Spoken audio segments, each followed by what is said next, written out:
अस्सलामुअलैकुम दोस्तों, मेरा नाम है शारिफ खान। एक बार फिर से तमाम मिडिल ईस्ट की बड़ी खबरें लेकर आपके सामने हाजिर हूं। आज की पहली बड़ी खबर चाइना से है। साइड में आप मेरे देख सकते हैं, चाइना ने इस महीने कुछ ऐसे परमाणु हथियारों का टेस्ट किया है सीक्रेट तौर पर कि जिसकी जानकारी बाहर नहीं आई थी। बताया ये जा रहा है कि ईरान और अमेरिका के बीच में अगर जंगी हालात पैदा होते हैं तो यहाँ पर चाइना बड़ा रोल निभाने वाला है। मेरे साइड में आप देखिए, ग्लोब आई ने इसको छापते हुए बताया है, China reportedly developing new generation of nuclear weapon, यानी आधुनिक हथियारों का लगातार जनरेशन कर रहा है चाइना। ऐसे हथियार की जिनकी मारक क्षमता बहुत ज्यादा होती है और जिनको रोकने में रडार सिस्टम अक्सर फेल हो जाया करते हैं। ईरान और अमेरिका के बीच बढ़ती टेंशन को लेकर चाइना ने अपने हथियारों की असेंबलिंग बहुत तेज कर दी है। बताया यह जा रहा है कि ईरान और अमेरिका के बीच में अगर युद्ध के हालात होते हैं तो सबसे ज्यादा ईरान को मदद पहुंचाने वाला देश यहां पर चाइना बनेगा। इसी के साथ साथ एक और अहम खबर आपको दिखाना चाहता हूं। मेरे साइड में देख सकते हैं कि यूएस के एक एम्बेसडर ने कहा है कि इजराइल का कंट्रोल पूरे मिडिल ईस्ट पे होना चाहिए, यानी पूरी अरबी दुनिया का जो कंट्रोल होना चाहिए वो इजराइल के हाथ में होना चाहिए। इस पर सऊदी अरब के प्रिंस सलमान ने कंडेम किया है, निंदा की है, लेकिन ये वो बात साबित करती है ग्रेटर इजराइल की। आप लोग जानते हैं कि इजरायली प्रधानमंत्री बेंजामिन नेतन्याहू ने एक बार कहा था कि हम ग्रेटर इजराइल के विजन को आगे लेकर चल रहे हैं और उसी हिसाब से काम कर रहे हैं।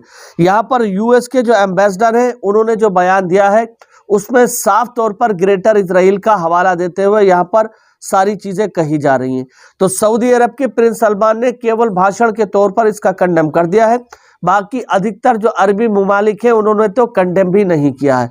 यानी कहीं ना कहीं ये जो अरबी मुमालिक हैं वो इजराइल के प्रति लगातार अपना झुकाव रख रहे हैं और यही आने वाले समय में मिडिल ईस्ट की कारण बन सकता है। मिडिल ईस्ट में वाहिद एक ऐसा देश है ईरान जो लगातार इजराइल और अमेरिका के मंसूबों को कामयाब नहीं होने दे रहा है।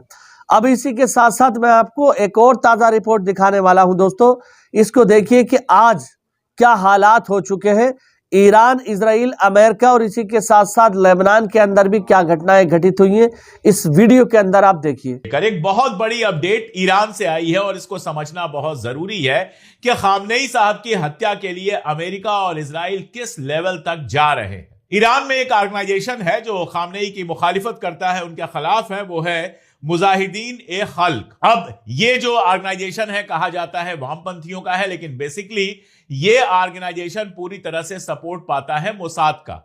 इसके 200-250 से ज्यादा लोगों ने साजिश की थी खामनेई की हत्या करने की और उनके घर के आसपास ये लोग इकट्ठा हुए थे, प्लानिंग चल रही थी, लेकिन सही समय पर खबर मिल गई और आईआरजीसी ने इनके खिलाफ अभियान चलाया जिसमें 100 से ज्यादा एमईके के लोग मारे गए, लड़ाके जो उनके थे वो मारे गए और बाकी भाग गए। ये मोसाद की मदद से काम कर रहे थे और वही प्लानिंग जो लगातार चल रही है, अलग अलग तरीके से चल रही है कि किसी तरह से खामनेई साहब की हत्या कर दी जाए, किसी तरह से आयतुल्लाह खामनेई को रास्ते से हटा दिया जाए। अब इसके तुरंत बाद आप देखिए ये पागलपन किस लेवल का है और मोसाद सीआईए कौन सा खेल खेल रहे हैं। अगर ये खेल समझना है तो इसके तुरंत बाद ट्विटर पर जो हुआ वो सुनिए। ट्विटर पर सीआईए ने अपने ऑफिशियल हैंडल से पर्शियन में, फारसी में एक स्टेटस लिखा, एक ट्वीट डाला और ये ट्वीट क्या कह रहा था कि अगर आप सीआईए से जुड़ना चाहते हैं, अगर आप सीआईए की मदद करना चाहते हैं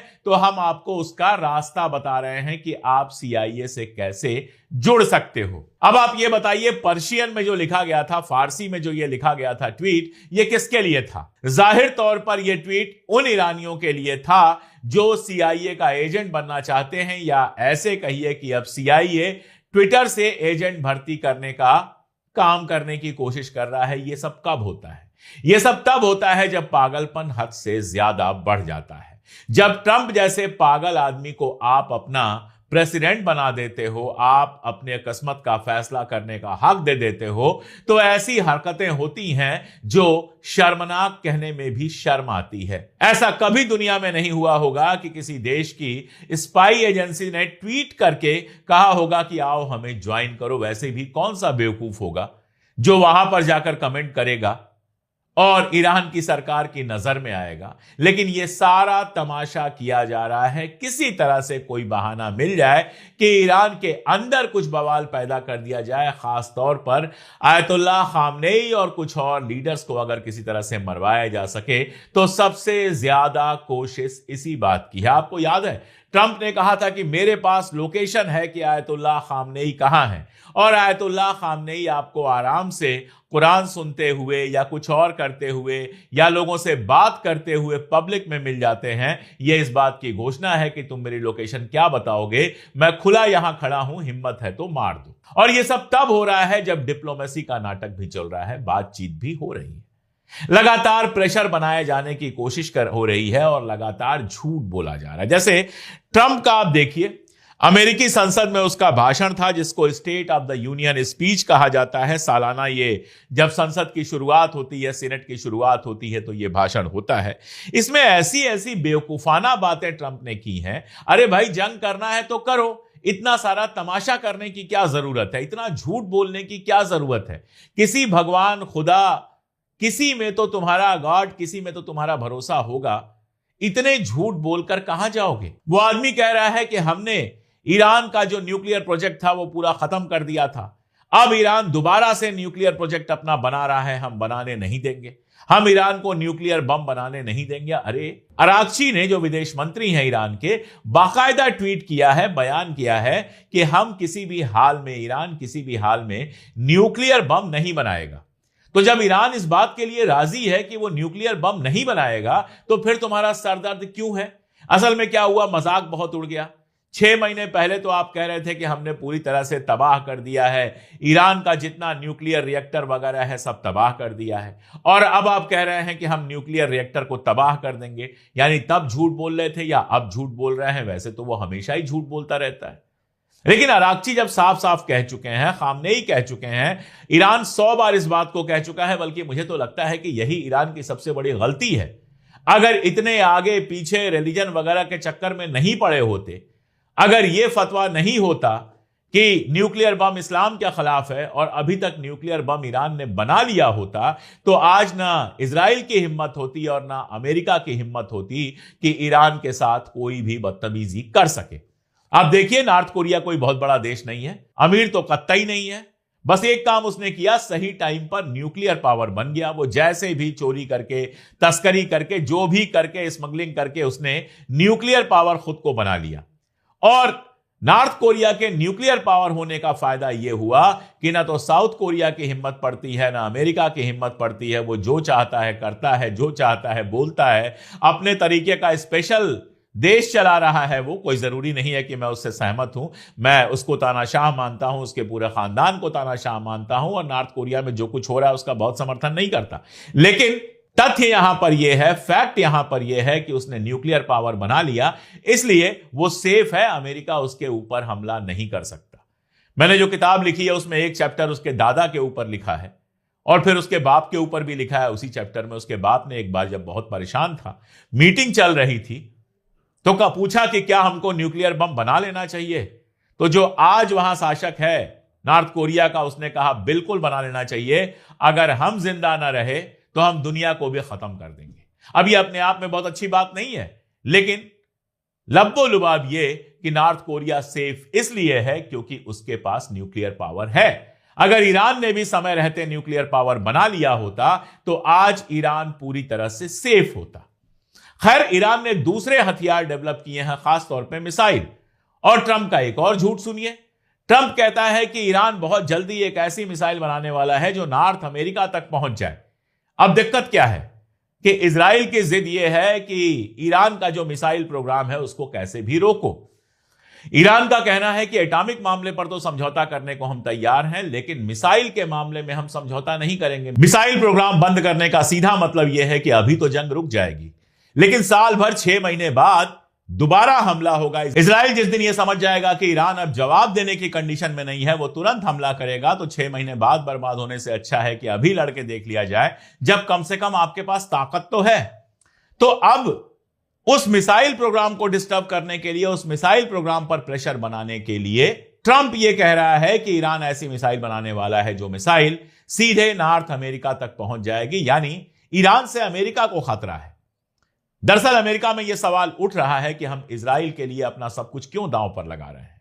हजारों सैनिकों की जान, बिलियंस डॉलर के हथियार, ये सब हम लगा रहे हैं, अमेरिका लगा रहा है दांव पर। किसके लिए? इजराइल के लिए, क्योंकि ईरान से अमेरिका को कोई खतरा नहीं है। ईरान ने आज तक कभी किसी के ऊपर हमला नहीं किया, तो खतरा उसको नहीं है। लेकिन वो लड़ाई में है तो सिर्फ इजराइल के लिए और अपने लोगों के बीच में यह साबित करने के लिए कि कल को ईरान हमारे लिए खतरा हो सकता है। ट्रंप ये झूठ बोल रहा है कि वो ऐसी मिसाइल बना सकता है जो अमेरिका तक पहुंच जाए। और अमेरिकी अखबार, खासतौर पे इजराइल परस्त अखबार जो हैं, पूरी तरह से यही एजेंडा चलाने पर लगे हुए हैं। ज्यादा अखबारों का आपको एग्जाम्पल नहीं दूंगा, एक सिंपल एग्जाम्पल दूंगा जिस अखबार का नाम आप सब लोगों ने सुना होगा, न्यूयॉर्क टाइम्स। अब न्यूयॉर्क टाइम्स का आप अखबार देखते हैं तो उसमें दो खबरें आपको आगे पीछे दिखाई देती हैं। एक खबर कहती है कि एप्स्टीन फाइल को कभी खुलना ही नहीं चाहिए था, Epstein file should never had been released. वो फाइल जो अमेरिका के एलीट क्लास, अमेरिका के रूलिंग क्लास के सबसे घटिया कारनामों को खोल कर रख देती है, जो यह बताती है कि अमेरिका जो लोग चला रहे थे वो छोटे छोटे बच्चों के साथ क्या कर रहे थे। न्यूयॉर्क टाइम्स कहता है कि वो फाइल कभी रिलीज ही नहीं होनी चाहिए थी, उन लोगों के नाम सामने आने ही नहीं चाहिए थे जो अपराधी हैं, उनको मजे से रहना चाहिए था। शायद वो ये भी कह दे कि एप्स्टीन का खेल रोकना ही नहीं चाहिए था, जो कर रहा था अच्छा कर रहा था। और वही अखबार दूसरी तरफ क्या छापता है कि ईरान के ऊपर अटैक कर देना चाहिए, बताता है बाकायदा कि क्यों ईरान के ऊपर अटैक करना चाहिए। इस अखबार को याद कीजिए, ये मादुरो को हटाने के लिए भी ये सबसे आगे था कि मादुरो को क्यों टॉपल करना चाहिए।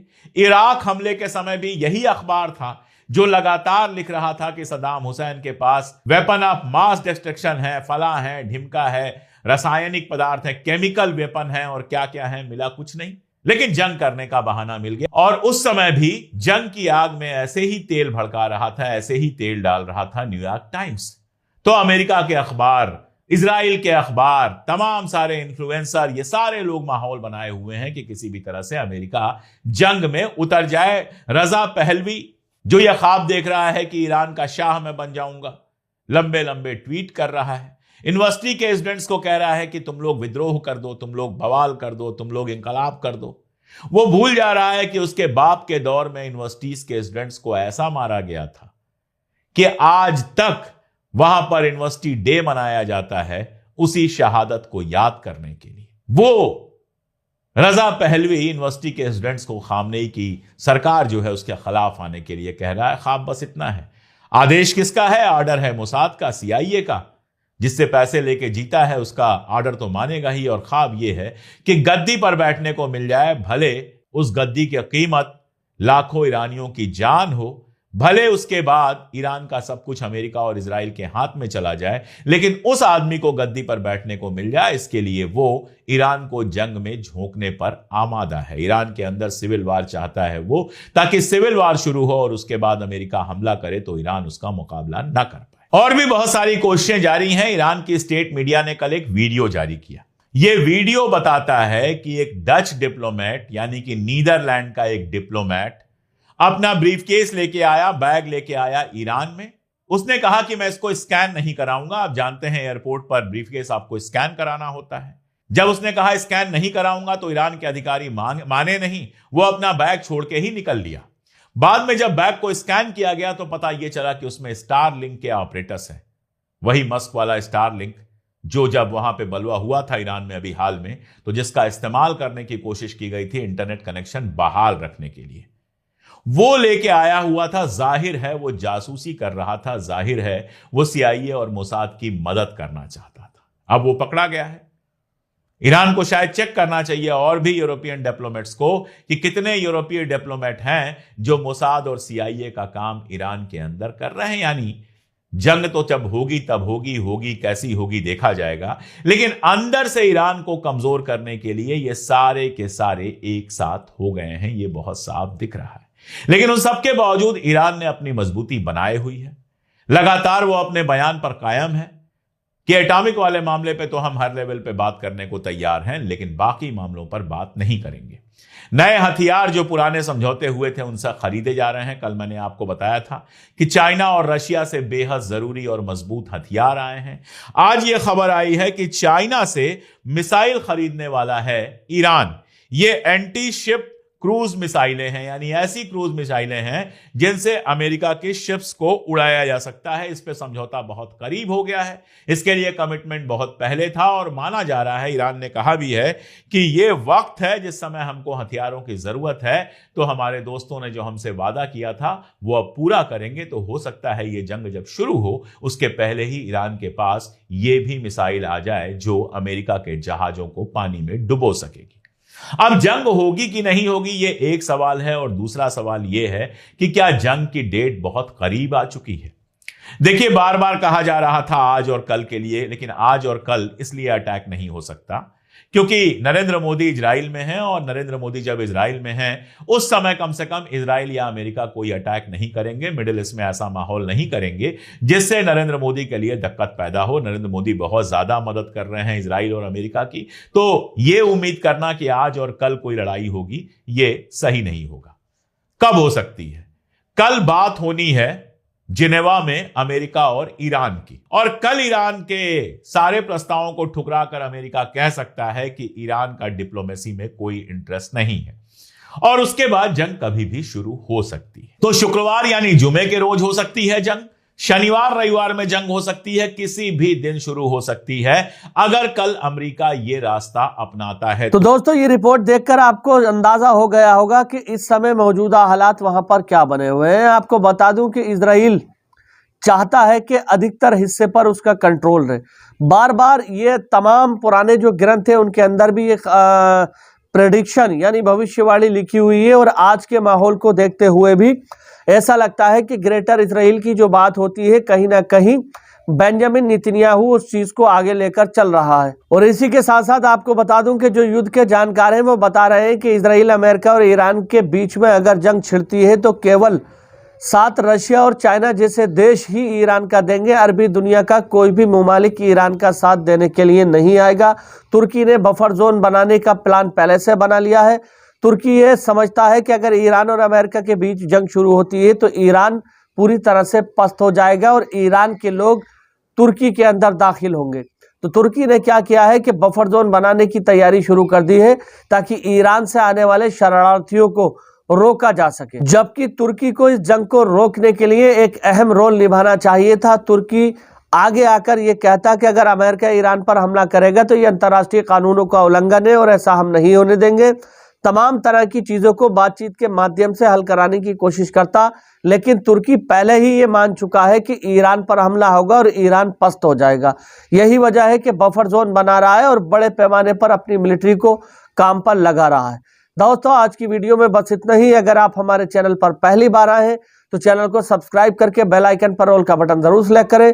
मिलते हैं अगली वीडियो में कुछ नई जानकारी लेकर। तब तक अपने भाई को इजाजत दीजिए। खुदा हाफिज। जय हिंद, जय भारत।